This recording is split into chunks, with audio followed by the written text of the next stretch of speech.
Hello, everybody, and welcome back to the 3DO Experience, the 3DO retrospective podcast where we talk about all things 3DO, the company, and shit.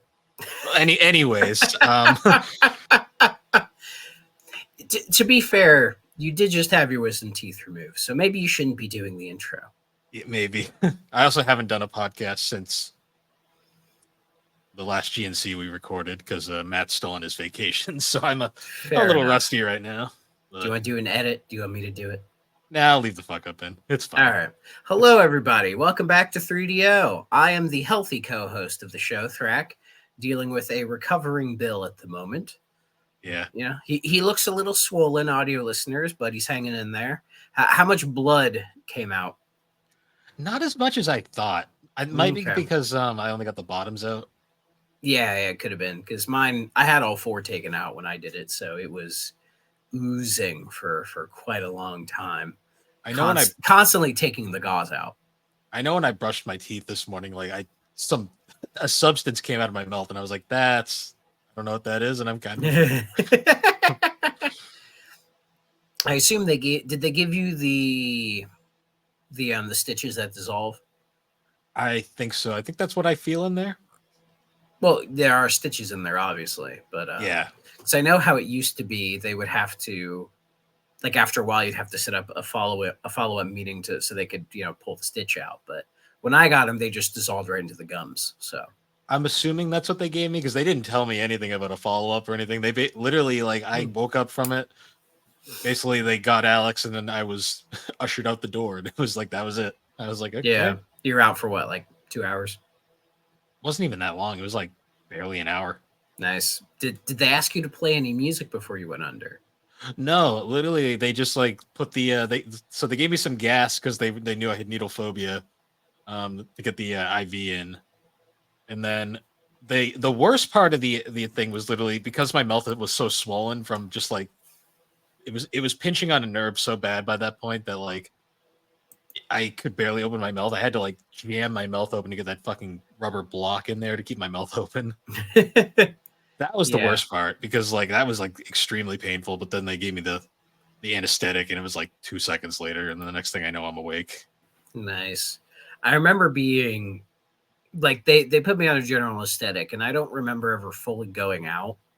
I think I did, but I do remember waking up halfway through it, but it was like I was so groggy that I didn't do anything. And it's like you could feel them. I could feel them in the back of my mouth doing stuff. It didn't hurt, but I could just feel stuff going on in there. But when I went under, they asked me like, "Oh, what kind of music do you want?" So knowing you would have been like, "I'll put on some Kiss or something," and they'd be like, "God damn it!" No, I would have said something weirder, like some like AFI or something. And they'd be like, "Who's that?" Probably. A fucking institution. Oh, the American Film Institute. I see. I'm like, no. Yeah. Put on a movie. A Fire Inside, please. Can you put on the Captain Quazar soundtrack? That would probably keep me up because we'll get to that. We'll get into that. Yeah. Yeah. I posted some wonderful comments across Discord, and if anyone's in the servers, they probably saw some of my wonderful high as fuck commenting after I got home. Yeah, because Alex did do the video, but she forgot to turn the sound on. So she still doesn't know what happened there. But if you watch that video clip, you can tell I'm high as fuck. Oh yeah, absolutely. That's always a good part. Yeah, I was. She was disappointed because I wasn't as high as she was expecting, but I was still pretty out of it. You have a high tolerance due to your years and years of recreational drug use. Yeah, that's a thing. I must have forgotten about it. To be fair, you probably could. If you had enough drugs, you'd probably forget about it. Yeah, I don't know. Maybe I was worse than I thought. I know Aaron told me to go to bed twice, so. Yeah, it's always a good idea. I didn't pay too much attention because I've been busy. Yeah, because you started the new job, right? Yes, I started that on Monday. So nice. We're recording this on Tuesday. So by the time you hear this, I'll be at work on Wednesday, and it's going pretty well. Still kind of getting my feet wet. I wouldn't say it's particularly difficult. It's just there's a lot. but Yeah, thankfully everyone's being really friendly and helping me along when I need it. So that's good. I'm gaining some confidence. So I won't go too deep into the job stuff because a lot of it involves like students and their like personal information and all that kind of stuff. So I won't give any too nitty gritty details like that. But so far it's going pretty well. In fact, I typically pack my lunches because it's usually cheaper to do, and I figured I'm in an office, I might as well. But they, I guess, like to order out all the time. Like the 2 days I've been there, they're like, "Oh, we're getting this. Do you want anything?" I'm like, "Nope." And then as I was leaving today, one of the guys is like, "Do you just pack every day?" I'm like, "Yeah, it saves me money and I know what I'm getting. And if you're trying to be healthier, it's kind of better to do because then you can just kind of pinpoint it." And Hmm. so he's looking into doing that. So Yeah, maybe I'll give him the confidence to do it. I know in my old job we used to order out all the time, and after a while that packs up on you. Yeah, yeah. Like maybe once in a while I'll do it, but for the most part, I prefer just heating up my veggie lo mein and just eating that. Hmm. Yeah, I'll tell you though, I'm gonna be tired of soup for like a while after this. Yeah, yeah. Soup, applesauce, Jello, some noodles. You can do some very soft noodles, mashed potatoes, that kind of stuff. Hmm. And yeah, you get sick of that stuff really fucking quick. Yeah, yeah, not looking forward to it, but it is what it is. When you get to bite your first potato chip again, it's going to be amazing. Yeah. Hopefully it won't be that much longer. Just got to get through this week or so. But It takes you a week to recover from that. I don't know yet. Okay, because when I got all four taken out, I was good to go after like 4 days. 4 days. I'm Yeah, just always like overly generous with my times because I never know. yeah, yeah. I assume you just take the whole week off work. No, I got to go back tomorrow, which sucks. But I legit don't have enough any more sick time. So Mm, lame. yeah, it's unfortunate, but it is what it is, and I don't want to cut into all my vacation time. So, Fair enough. Fair enough. but yeah. Other than that, I haven't been playing a lot of games because I've been focusing on all this stuff. I watched a bunch of anime because I legit didn't feel like doing anything else yesterday. I feel like watching anime while high off of like post surgery would either be the best or worst way to experience it. So we watched Scott Pilgrim Takes Off, which I've already seen, so I didn't need to focus too much on it. It was mostly I picked something that Alex hadn't seen that I didn't have to pay too much attention to, so it wasn't too bad. And that show's wild enough as it is, so I probably was fine. That's good. That's good. I've been playing. I kind of got my hooks into, this game got its hooks into me. Lego Star Wars: The Complete Saga. I don't have a physical. It was on sale on the Xbox store for like $5, and for some reason I was thinking about it, and I was like, "Yeah, let's just start playing it." And now I'm at like 92% done. Hmm. I've put like almost 35 hours into it. It feels like an eternity. As any Lego game, it's not difficult. It's just it's tedious, and there's a lot of things to do. And that if you want 100% it, like I'm trying to do, you essentially have to play through the whole game like 3 or 4 times, The the which is annoying. biggest bitch for me in that game was the fucking Lego City like mini game level because to Yeah, get there's two of them.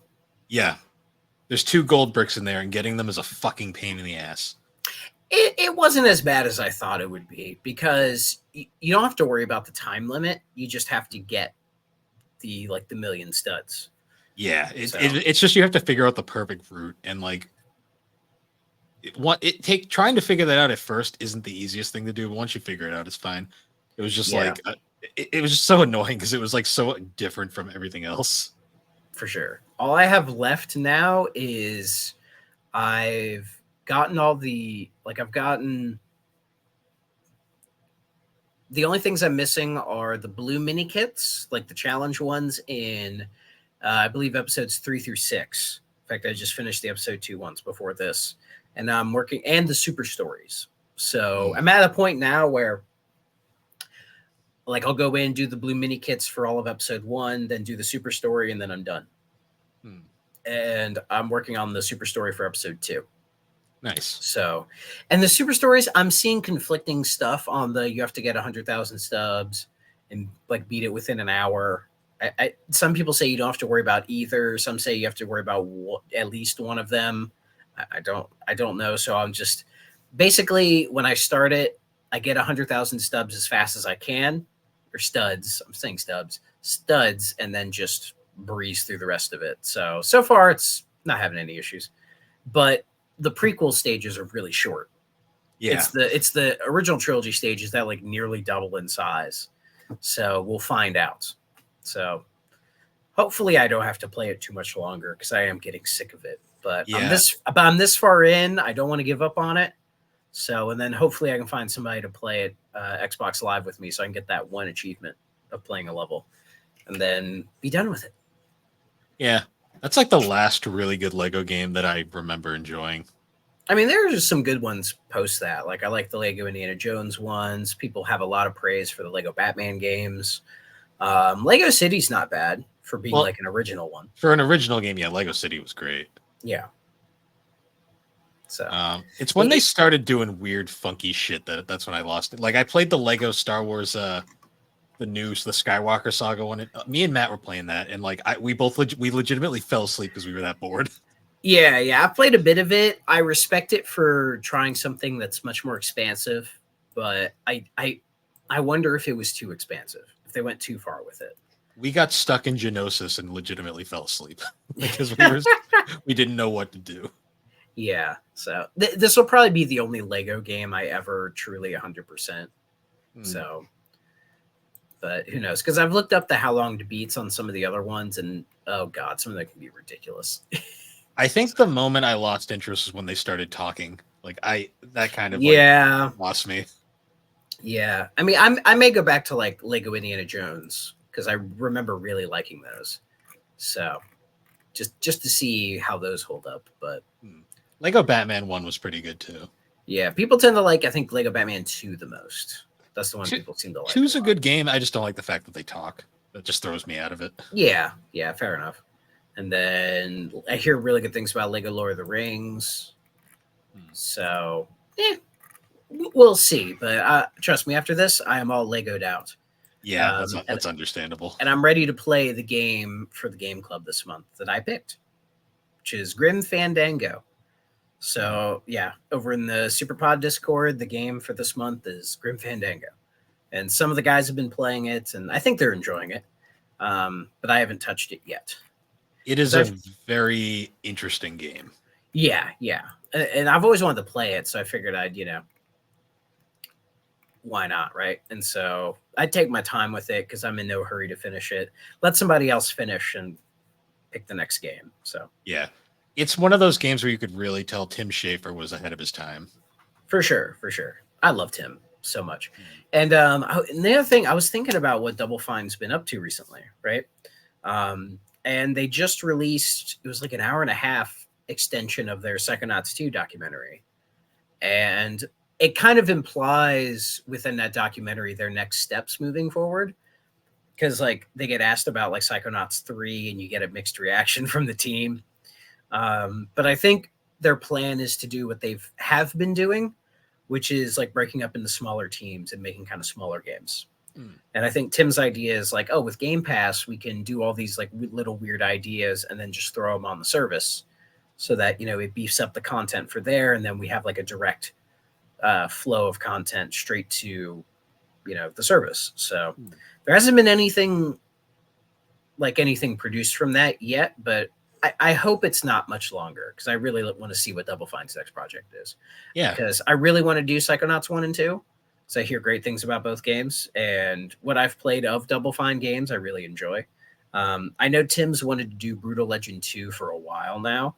I mean, he does have the Microsoft money behind him now, but that would probably be a really big project. So it might not be a right away type thing, but who knows? Plus it's a licensing nightmare, but that's what the Microsoft money's for. True. To figure that shit out. The irony is, though, a lot of those bands, their catalogs are owned by Sony, which I've always found really amusing. Just in the the record industry is the consolidation behind that's really bad. I think it's just sure 3 labels who have everything. I mean, Sony and Microsoft will work together if it makes sense to them. Oh yeah, they do it all the time. Like, I mean, Microsoft's consoles have Blu-rays. Um, I think there's like some Sony games that use Microsoft servers for online play. So Oh yeah. No, people make up the whole Microsoft and Sony hate. They don't. They just it's it business. it's a friendly competition. Yeah. Speaking though of recent gaming news, do you want to talk about Bungie or Game Informer real quick? Or All gross. It's all gross. Yeah, Bungie. Yeah, they're totally independent from Sony, guys. But they, how many people they lose? It was like so 2,200 people.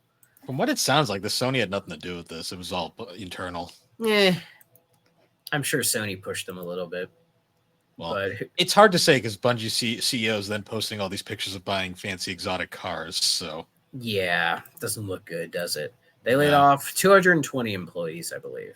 which was like I think like 20% of their workforce. Yeah, yeah, and I was hearing things about it was like PlayStation's acting CEO was like shitting on Bungie for like overspending and like not just wasting time, like wasting resources basically, which I feel like checks out from what we know about Bungie. They've always been kind of difficult. Yeah, ask Microsoft. Um, Even though it's weird, I think they had a better deal under Activision, but I don't think they'll ever really admit to that. But who knows? Probably not. Yeah, but that people losing jobs in this always sucks. I did see some people try to turn to a console war thing, and it's just not worth it. Yeah, this is just Bungie being incompetent like usual. Yeah, yeah. I mean, if they were fully owned by Sony, would this have affected it in one way or the other? Who can say? Who really can Yeah. say? But it sucks. And yeah, the Game Informer thing, I mean, GameStop sucks. We all know this. They're fucking terrible.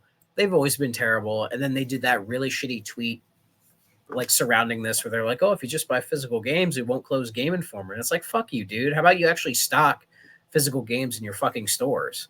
And then maybe we'll talk about it. How about not make your store like 70% a toy store with like that's on clearance. Like the whole fucking thing's on clearance. And then don't, if I try to buy a new game, don't just put a fucking disc in the display case and then I pay the new price. Yeah, I like hate that too. I fucking like I've gotten mad about that before, like in the store. And I'm not a guy who does that, but I've said like, do you guys like have a sealed copy? And then and sometimes if they say no, I'm like, well, then I don't want it. Or I can pay the use price. Have you seen the new thing going around where they're so like desperate to get their numbers in that they're trying to sneak in the $5 protection plans on people? Yeah, I've seen that. And I honestly won't be surprised if GameStop in the next couple of years tries to expand their retro section. Because if you go into a GameStop now, there is retro stuff in there. Like if you go in the Xbox section, you'll see a fair amount of 360 games that honestly look like they never left the shelves. Yeah, it's always like bottom of the barrel scraps. Like there's I will say the weird shit. Yeah, the one that's like right by my house in their Nintendo section, they had a couple Wii U games, some Wii games, some not bad Wii games, and they had one GameCube game.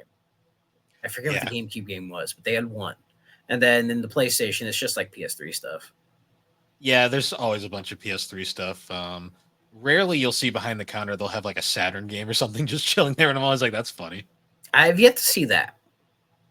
I saw one. It was like I forget what game it was, but it was like the price was so fucking unrealistic. I was like, yeah, no, thank you. They've been studying the market. Well, then I've seen how they treat their retro stuff. Like, I don't trust GameStop with retro at all. We see how they treat their current stuff. I know.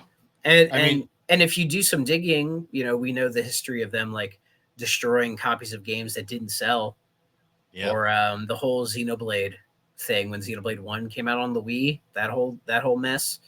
Yeah. Like there's so much bad press around GameStop that like them going out of business I wouldn't feel sad or anything. I mean, I feel bad for those workers, obviously. That's my whole thing with the whole, like, I don't agree with the whole boycott GameStop thing because of the Game Informer shit. I'm like, it's shitty, but do you really want to fuck over all of those of GameStop employees? Yeah, and people saying that, I'm like, did you guys read a Game Informer? Did you really?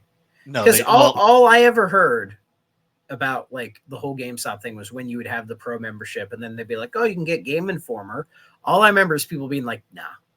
I don't want that. I did read it when I had the subscription. I lost interest towards the end, right around COVID, when they Just when they stopped doing the physicals, they kind of just ended my subscription. I was like, okay, cool, whatever. Oh, they don't even Um, print a physical magazine anymore. they just started bringing them back right before they shut it down. Do they have a website, or did they have a website? Yeah, so that's the shitty part. So like a good friend of the community, Matt Storm. He I think he worked. I believe he worked for the. He did like sound on the Game Informer podcast or something like that. Like he was a part of them, and he was. He had mentioned like I guess like they locked like everyone out of the website. I believe Yeah, that's like and really. just deleted everything. Like it's Yeah, gone. yeah, I remember them saying something about that. Which again, GameStop doesn't surprise me at all. No, I it miss doesn't. I miss EB Games. I miss KB Toys. Like KB Toys was great. any like honestly, I mostly shop at retro or like independent mom and pop shops now. Unfortunately, they just don't always get the new games. Yeah, because I think there's more hoops you got to jump through to have those, so Yeah, it can be more difficult. I don't know if any independent mom. There's quite a few retro stores around me, but I don't think any of them offer brand new games. I don't think a single one does. So it probably wouldn't be a bad idea for one of them to look into it. You know, like I could almost picture myself going into one of them and like saying, "Hey, do you guys ever stock like brand new games?" And they'd probably be like, "No," and I'd be like, "Maybe you should. Why not?" hmm. I mean, honestly, it's a lot of the times it's easier if you're trying to get a brand new game rather than trying to jump through the hassles of GameStop. Just go to Target. Target usually Yeah, has it. yeah. Like my go-to used to be Best Buy, but Best Buy just I can't anymore because like they just don't stock anything anymore. They don't stock anything, and like the closest Best Buy to me is like considerable drive away, so it's not even worth it. Well, it used to be on the commute to my old job.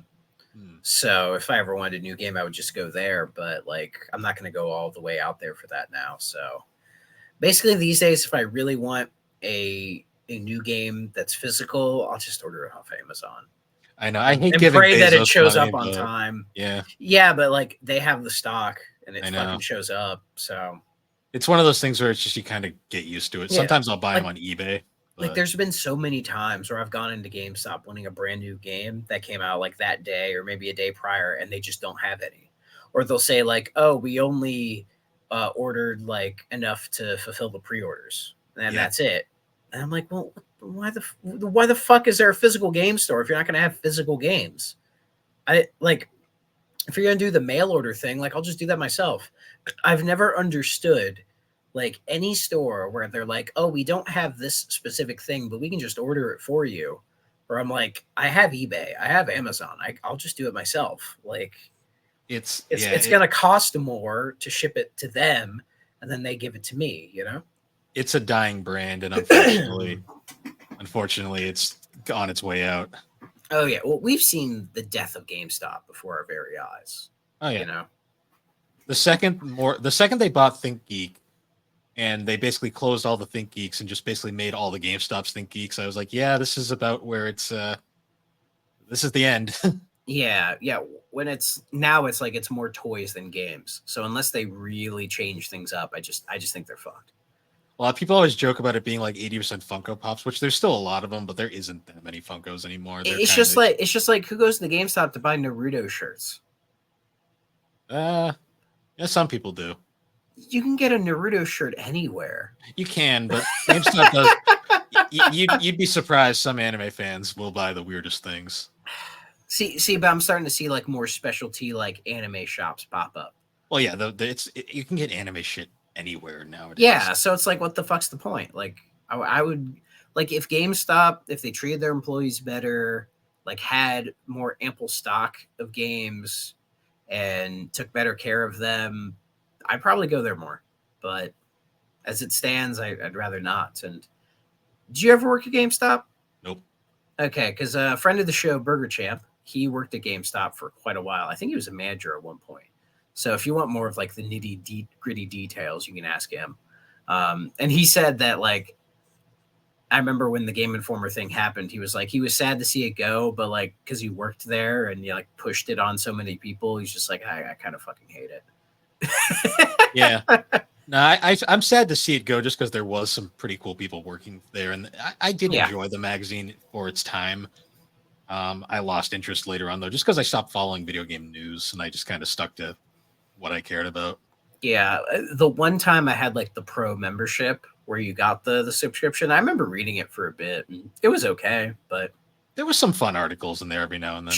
sure. But like my all time favorite experiences with video game mags would be um, in my middle school library. For some reason, they had like a couple of issues of Nintendo Power from like the mid 2000s, and I would just read those over and over again. And I I loved loved those. I loved Nintendo it. Power knew how to like Hmm. really make the magazine inviting, like every time. It was I mean, always like they always put so much care. they did. Sony, I'll give Sony a ton of credit. PlayStation Magazine, the fucking demo discs, like for years. That was People a love those genius demo move. discs. Oh And the yeah. magazine was pretty good too. Like there was some fun For stuff in sure. there. For sure. But like we grew up at the time where magazines were starting to go away. Like they were still a Yeah. thing, but the internet was getting bigger and bigger that it was, magazines were going to go pretty quick. And Yeah. sure enough they did. Yeah. The second Nintendo Power went, I was like, yeah, this is not a good sign for Game Informer.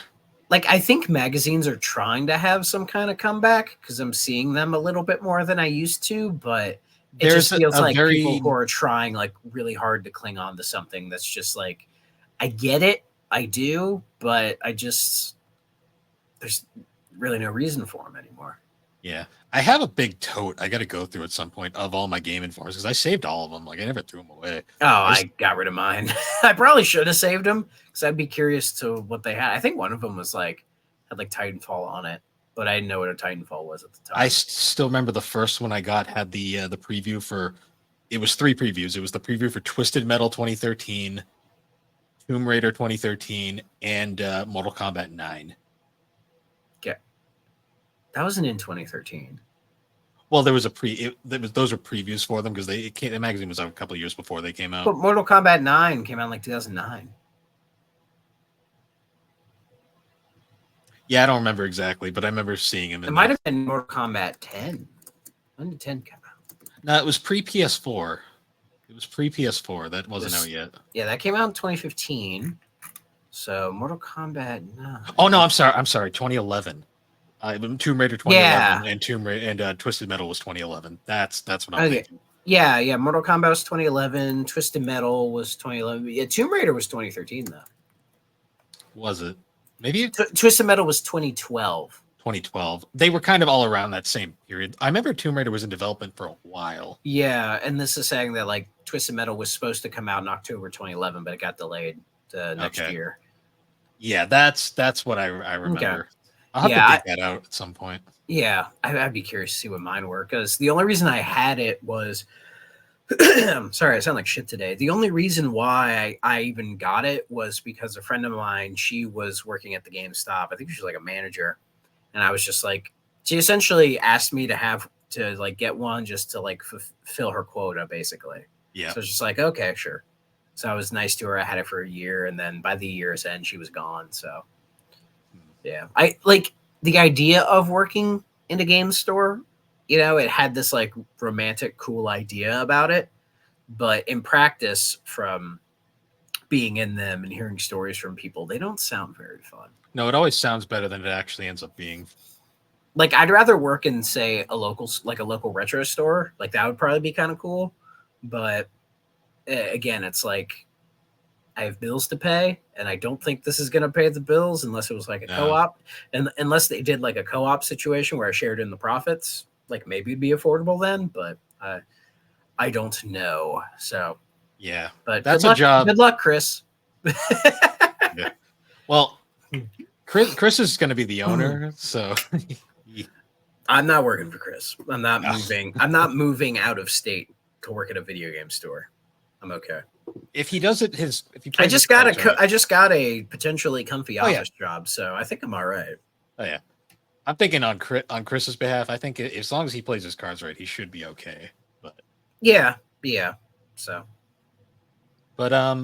Yeah. So before we completely go off the rails further, we should talk about our game for this episode. Captain Quazar. look at this Crimson Shin ass boy. Look at him. His voice is the funniest thing in this game. Whoa! And You got it. First take. You're good. You can leave. Yeah, and he just sounds so like awkward and uninterested the entire time. Yeah. The back of the case, if anyone's curious. Big gun, big muscles, big trouble. Outstanding action-packed gameplay. Explore 10 levels on 3 crime-infested planets. A totally original cartoon character and a fresh, rapid-fire adventure only available for the 3DO system. Simultaneous 2-player action with plenty of objects to destroy for the both of you. Yeah. Sorry, I had to do a heavy cough. Yeah. Captain Quasar. I've alluded before that I don't think Gex is the real 3DO mascot. And this is where I'm like, this guy, to me, is the 3DO's mascot. Yeah. Like this game is kind of the perfect encapsulation of what the 3DO is. Like it's outrageous. It's kind of off the wall, right? Like it attracts your attention for being kind of weird. But then when you start playing the game, you realize there's not a lot here. No, like it's fine, but it's never a good thing when I'm playing a game and I could essentially pull up like a Word document next to it and be like, and make a list of things that I would do differently or things that could be improved. And it's like 2 pages long. Like that's not a good sign. No. So I guess a little backstory into Captain Quasar. Captain Quasar was a pretty towards the end of 3DO's run kind of game. It came out in 1996. So right around the point where 3DO was basically on the way out. It was co-developed by the 3DO Studio 3DO, which later just became the 3DO company, and Cyclone Studios, who would be quote unquote owned by 3DO, but they were kind of like a Bungie situation where they were owned but not like a Bungie Psygnosis kind of situation where they were still kind of independent, but they were technically owned by 3DO. This was Cyclone's first game. Not according to this. So go ahead. It's unclear. Some sites say this was their first game. Others say Battlesport was. Yeah, I mean they were close enough that they're probably being developed around the same time. Yeah, Battlsport's an interesting one because it was released for both the 3DO and then later PlayStation, but Captain Quasar only got a PC port. Like many 3DO games did. They did make Uprising X, which I find interesting because I have that on PlayStation. I didn't realize it was the same company. The rabbit holes, man. Which is like an action strategy thing? It's like a shooter. Like 3D shooter. Yeah, they made a bunch of PC games. They were mostly 3DO's PC division, and they lasted up until around like 98 when they were then just fully absorbed into 3DO, just in time for 3DO to implode. Perfect timing. Yeah, but this game's interesting. I'll give it that. It's very much something. So fun fact, because I don't own a physical of this, because this game's fucking expensive now. It is. Like I have the physical and I paid way too much for it. But I think it's gone up since I bought it. So. It's like in the hundreds now, I think. Especially if you want to log I didn't pay hundreds for it. But yeah, so I ended up emulating it, and fun fact, I accidentally grabbed a Japanese ROM the first time, so I played the opening cutscene in Japanese is fucking amazing. It's better than the English version. Oh yeah, like Japanese dubs of like Western games are always amazing. The best part is though, like the opening cutscene is all in Japanese, but then the song is still the English version, and then it cuts back to the Japanese, and I'm like, this is great. Like I'm happy. I love it. I ended up switching to an American ROM though because I couldn't get through the menus. But and those menus are rough, man. Yeah, I went through it enough just to see the cutscenes because this game has a healthy amount of cutscenes when you start. You can see them in the background now. Yeah, the game has J. Jonah Jameson in it. Kinda, yeah. Yeah, he's just as annoying. More annoying. He doesn't have any of the charm. You're trying to get pictures of Spider-Man the whole game. Pretty much. Like for our video listeners, this is a picture of him in the manual. Mm-hmm. So you can't tell me this cigar chomping, mustachioed, balding man doesn't look like. I know Jay Jonah's not balding, but he is maulding. Yeah. um. So the best, I guess, like story wise, it's there's not a whole lot going on here. I think it's you're like I don't think you're like a mercenary or something, but you're a guy, Mr. Quasar, or a captain. Maybe it's an official rank, I guess. Um, I think it's you're like a police officer or something, because in the intro when it's that little ship, it's like the police, right? And then I guess the guy you're talking to is like your police chief. So I guess you're like a cop or like Hmm. some kind of like I don't know special agent or whatever. And there's like three different characters who are doing like bad things. Like one's running illegal spice mills, one is like training terrorist mercenaries, and the other's like plotting like an alien invasion or some shit.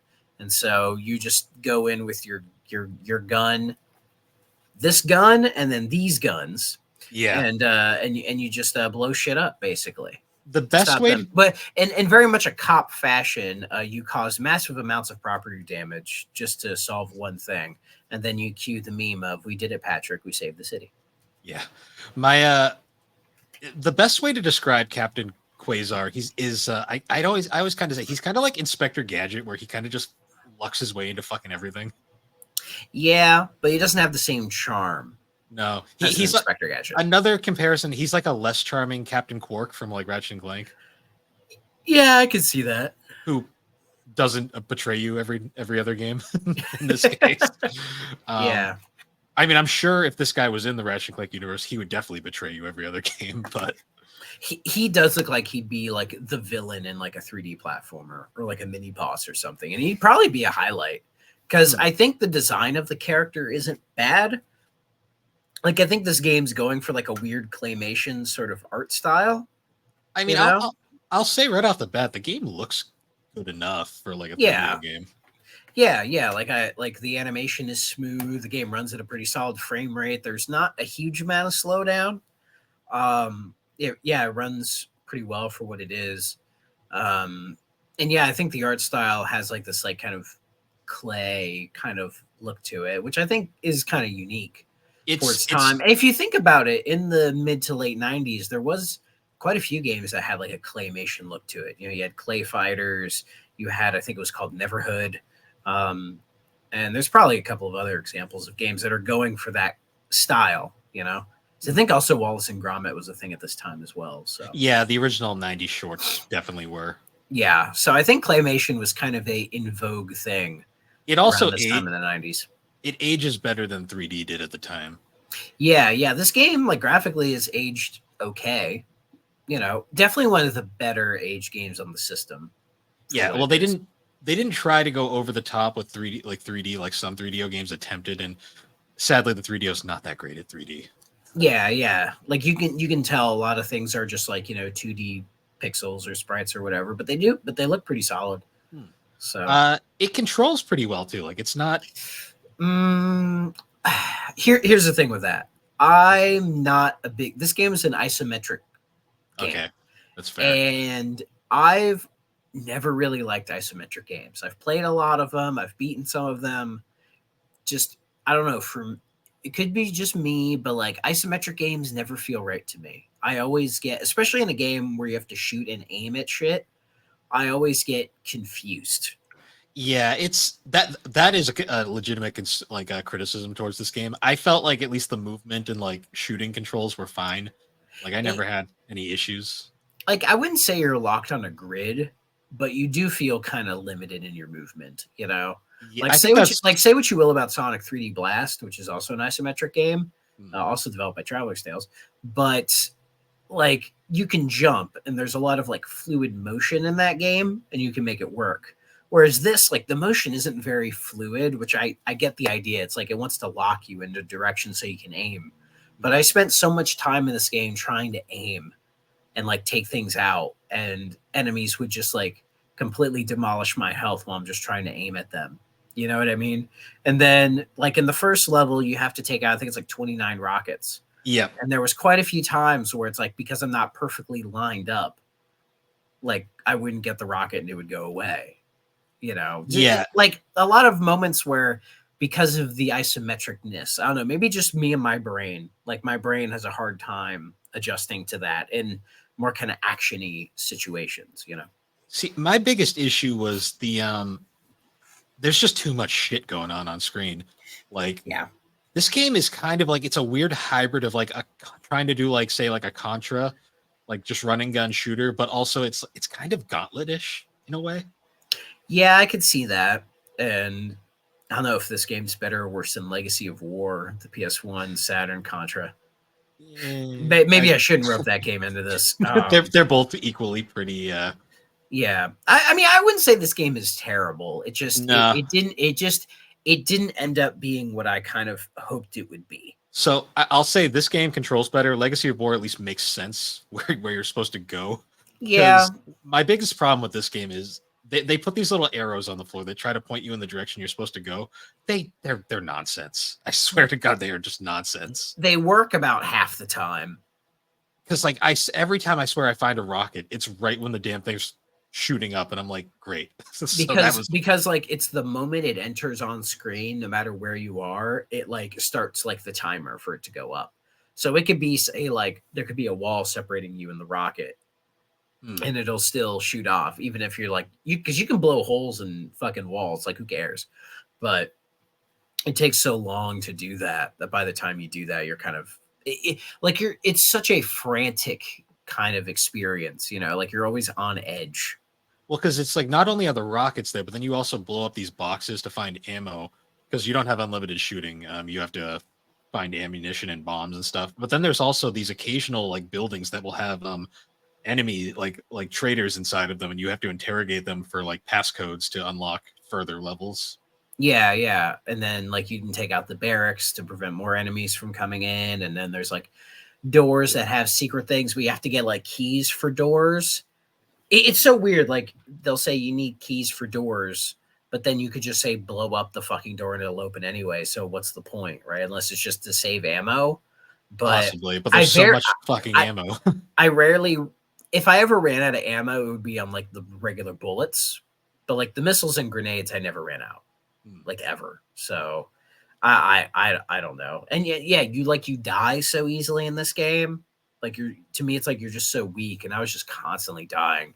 And even I was trying to do because the game has kind of a spread, like a spread shot. Like if you double tap A and then hold it, Quasar will just like like like a little 3 thing, which helped sometimes, but a lot of tougher enemies, I would just shoot one missile at them and they die. So it's like, what's the fucking point? Like the regular gun is just kind of useless. Yeah, especially taking out because you need the missiles to take out the rockets. Like at the very least, like you can try grenades, but he takes so fucking long to wind up a throw of a grenade, and then the grenade slowly floats in the air. The best thing for grenades I found was when there was a ton of like ammo boxes to blow up. You just throw the grenade and it blows them all up. Yeah, there was one time where there was like the 4 rockets in the center, and if you time it well, you can throw the grenade right in the center and blow them all up. Yeah, it's not easy to do, but if you can do it, you feel good about it. I do find it funny though whenever a rocket shoots up in the air. Like the Jay Jonah will just fucking scream at you in the background. If you let too many go, he's like, "I'll need to get someone else on the case. You're a failure," or some shit like that. Yeah. It's yeah, because then you got to take out the spice mills, and the spice mills are like you have to get the right passcode, as you said, to go in the teleporter to get to like a new area, and that new area I found to be way fucking harder than the original area, and just I don't know, the whole game was just it felt like a lower tier GBA game. Honestly, you know, because there's a lot of isometric GBA games. Oh yeah, you know, ones that I like, ones I don't like. Like I'm a big fan of Scourge Hive. That game's pretty cool. But also, I was frustrated with that game being more of an isometric thing. But that game was far and away better than this. You know what I mean? The Spyro games on GBA were pretty good. Depends on the one. Depends on which one. I like Season of Flame, Season of Ice. They're okay. Just okay. But they're better than this. I can say that much. Like, this is a game that's like, it either needs like just better directional control of your character, or like it needs like an analog stick, or it needs something. Like it just feels like this game is on the precipice of being something really kind of special and cool, but it's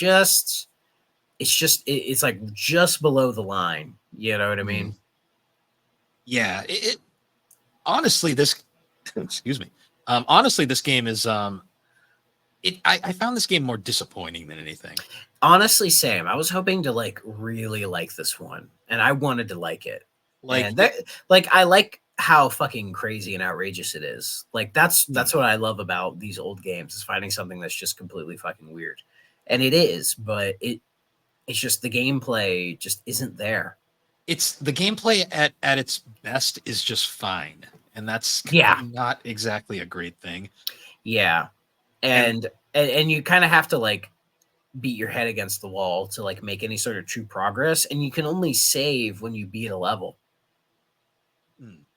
which really fucking sucks. Because then I couldn't like make any progress in this. Like, I played a lot of that first level, but I never beat it. The only reason I made any progress is because I was playing it on an emulator in save states. That was basically it. I did not have that luxury, so otherwise I probably would have gotten farther. I got to like 4 levels in, and they don't change at all. Like, it's the same shit, just with some occasional different obstacles. Even the backgrounds weren't that different. Like, you had like the desert, like a laboratory kind of like jail cell looking area. Yeah.